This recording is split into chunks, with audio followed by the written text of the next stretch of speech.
Assalamualaikum warahmatullahi wabarakatuh. Waalaikumsalam warahmatullahi wabarakatuh. Sampurasun. Wastapun Kaila Nurrahmah bade ngadongengkeun reungit sok disada kana ceuli. Zaman baheula aya hiji nagara reungit nu diratuan ku reungit awewe. Eta nagara pohara beungharna, tantarana garagah, patina satia. Sang ratu kacida gindingna, pakaianana hurung herang, make gelang jeung sueng emas. Dina hiji peuting keur mojehna jemplang-jempling. Aya jalma anu asup ka karaton sang ratu reungit tea.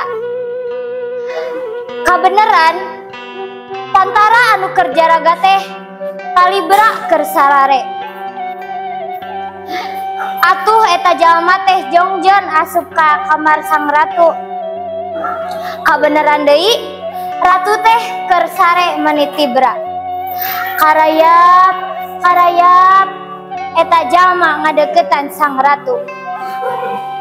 Bari tuluy nyokot kana anting kana sueng nu keur dipake ku sang ratu. Tapi kakarak dicokot sabelah, kaburu sang ratu hudang tuluy gogorokan. Bangsat, bangsat, bangsat. Eta jalma kabur tuluy lumpat. Tantara nu keur jaraga ngarudag, tapi eta jalma teu kasusul. Isukna sang ratu marentah ka tantara jeung rahayatna pokna.